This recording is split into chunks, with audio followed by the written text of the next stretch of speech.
Hello guys, welcome back. Today we are going to talk about character representation.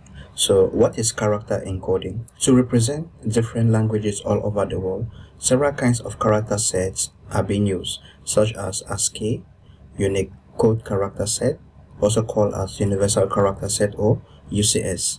A character set, also known as a repertoire, is just a collection of characters representing symbols used by a set of languages. A coded character set is a character set whose characters is associated with an integer number, also called a code point. The code point for letter A is 65 in decimal, while we have another coded character set known as EB. Letter A is being mapped to 193.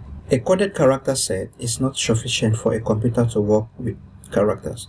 We need character encoding, which is also referred to as a code page, which is a mapping between code point and their binary representation. For example, so we have the ANSI X3.4 is the ASCII character encoded for English language, which uses 7 bits.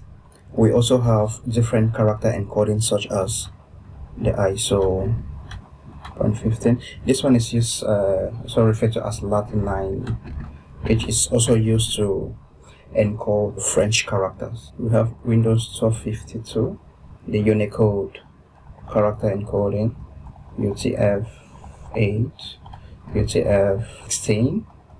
We also have UTF-32. These are the various character encoding we have. The code point have different encoding. For example, in UTF-8, a character set could be represented using 1 byte or 4 bytes. Meanwhile, in UTF-16, a character could be represented using 2 bytes or 4 bytes. The C standard distinguishes two kinds of character sets. The one we use to write our C program, which is referred to as a source character set, and the character set used to execute our program. Throughout this tutorial, the source and executed character set are the same. But if you are doing cross-compiling your program, the execution character set may be different from the source character set. So for instance, you could be using the UTF-8 as your source character set. Meanwhile, you cross-compile your program for a targeted platform that uses the GIS character encoding, which is used in Japan. According to the C standard, the C source character set is required to include characters such as and some special characters, as your program will not compile. What is a trigraph? Back in the days, some character set don't include some characters needed to write the C program. The C standard defines sequences of 3 characters, which are known as trigraph, to replace one character within a program when compiled.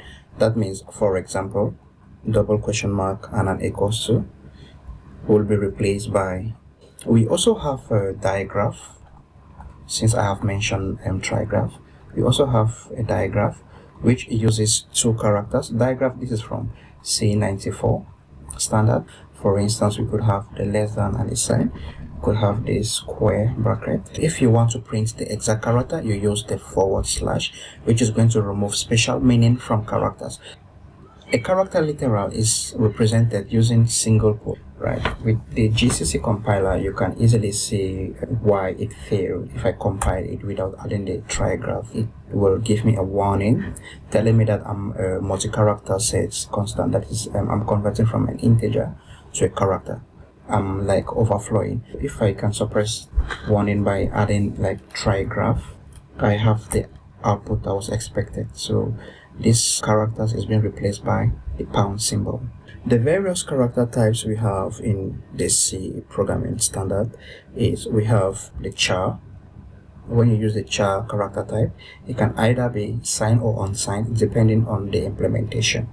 This could be an overflow or this could not be an overflow, simply because when you use the character type char, depending on your implementation, char could be signed or unsigned. And if char on my system is signed, that simply means this is an overflow. But if char on my system is unsigned, this will work perfectly well. What you can do is to enforce the compiler that I want you to treat all character as as an unsigned character.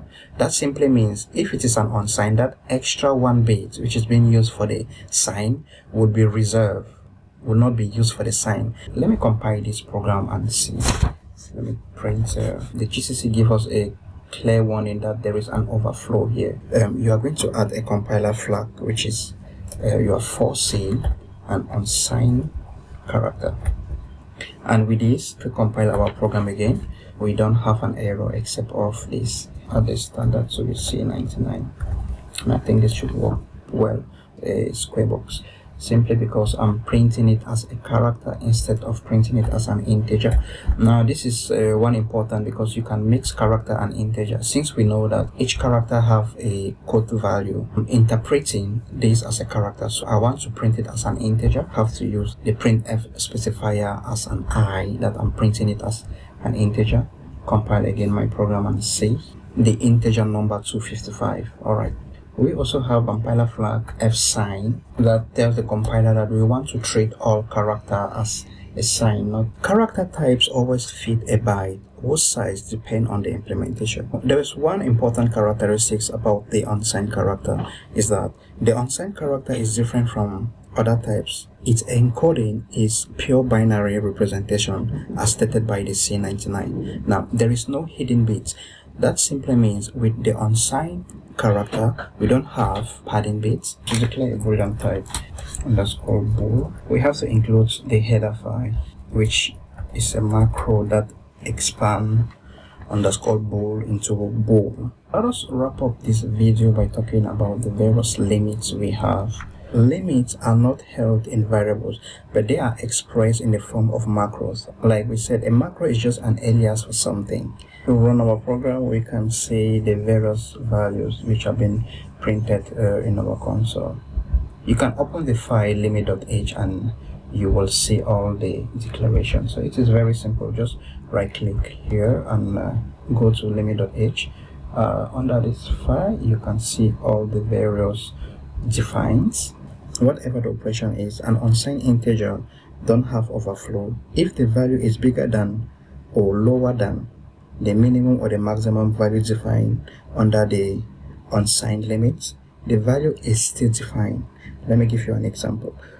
We are trying to store a value which is bigger than the unsigned integer maximum, let's say uint plus 1. This will be converted as uint plus 1 modulus. That means it is the remainder of uint plus 1. This will simply be 0. That simply means there is no overflow when you are using the unsigned integer, and as a result, it is always advisable not to mix type, not to mix signed and unsigned types. If it is a signed integer, there is an overflow, okay, and the value will be undefined. So I hope this has been informative to you, and I will see you in the next one.